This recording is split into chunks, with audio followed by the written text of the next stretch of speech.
Hi everyone, my name's Oliver Church and I'm a self-improvement writer and philosopher.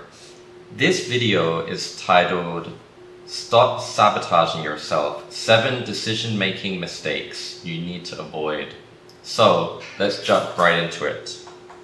Have you ever looked back at a choice you made, maybe choosing the wrong job, making a bad investment, or missing out on a great opportunity, and just wanted to kick yourself, thinking, what was I thinking?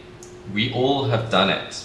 Decision making is absolutely crucial for our success and happiness. Yet, so many of us consistently make avoidable mistakes that hold us back. Today, we're breaking down the 7 biggest decision making mistakes that might be sabotaging you, and most importantly, how to overcome them. We'll cover everything from the big picture why behind your choices to the sneaky internal biases that trip us up. Mistake number 1, lack of clear goals or values. This is the why problem.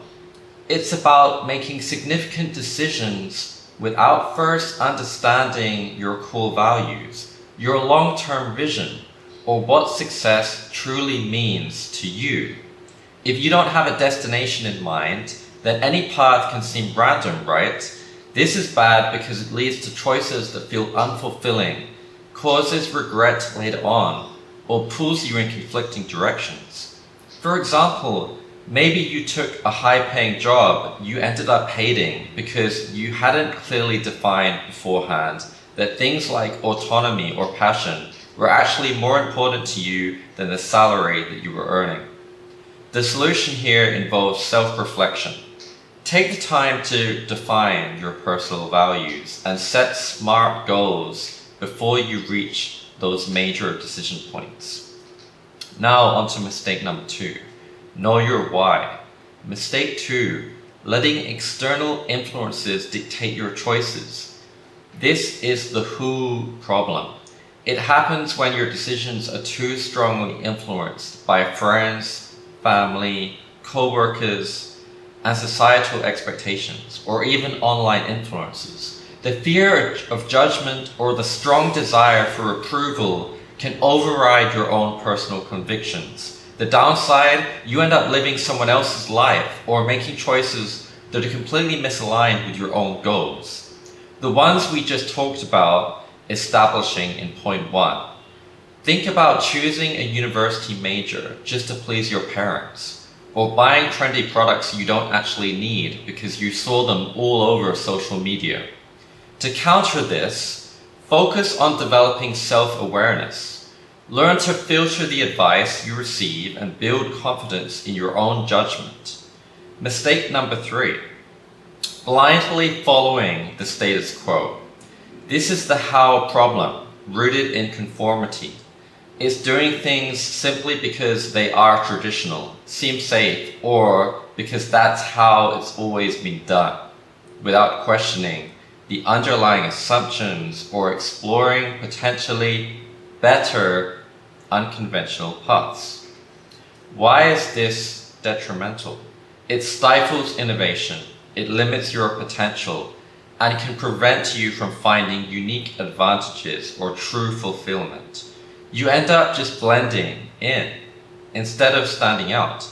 An example could be sticking to an outdated process at work just because nobody's bothered to change it, or choosing a safe career path without considering alternatives that might be a much better fit for your unique skills or current market needs. The key here is to cultivate critical thinking, actively seek diverse perspectives, be willing to embrace calculated risks, and focus on finding your unique value proposition rather than just following the herd. Mistake number 4, rushing or making decisions with insufficient information. This is a process problem. It's making snap decisions or significant choices without taking the time to gather enough relevant data or consider different angles. Often this is driven by impatience or feeling pressured. This is risky because it dramatically increases the likelihood of overlooking crucial details, hidden risks, or simply better alternatives. It leads to easily avoidable errors. Think about investing based on a single hot tip without doing your own research, accepting a job offer without looking into the company culture, or launching a new product without validating if there is actually a demand or a market for it.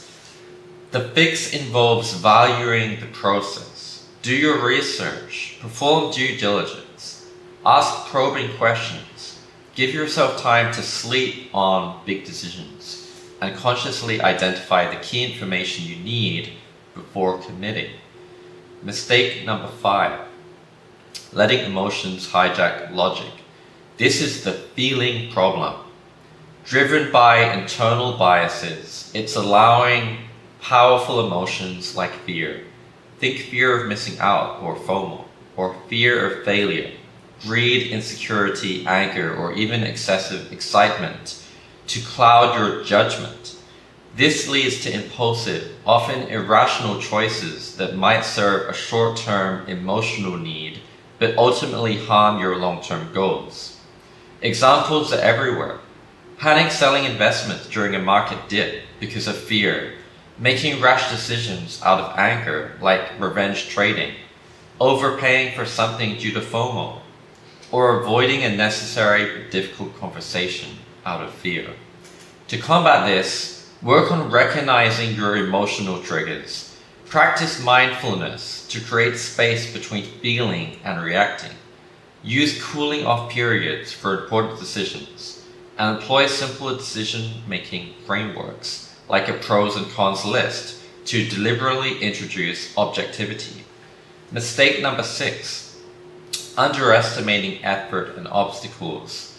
This is the planning problem. It often links to the planning fallacy.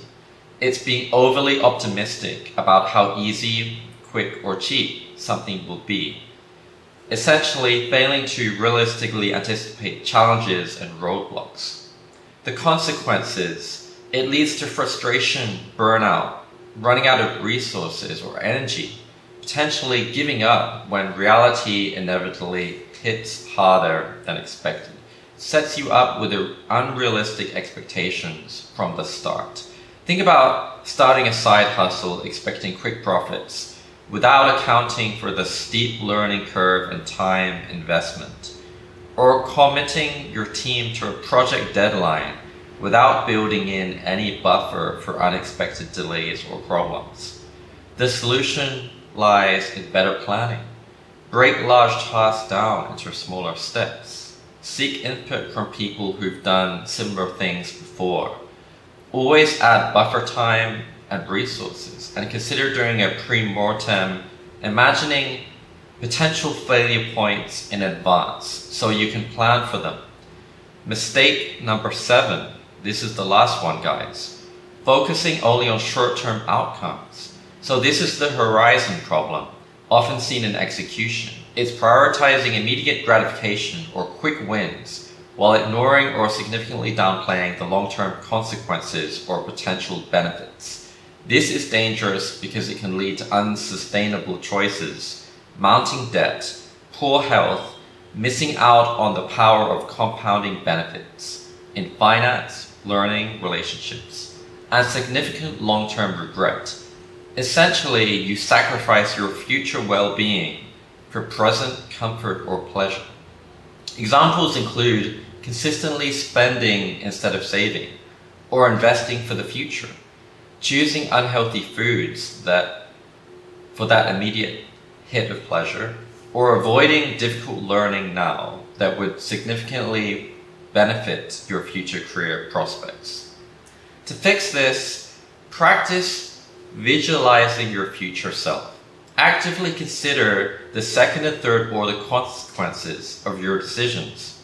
What happens after the immediate result? And crucially, consciously align your choices with long-term goals, linking all the way back to mistake number 1. I hope you enjoyed this video. So let's recap the 7 decision-making mistakes that we covered before ending.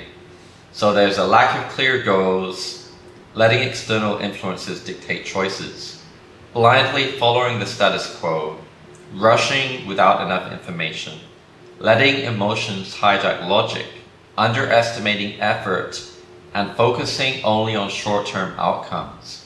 Remember, decision-making is a skill.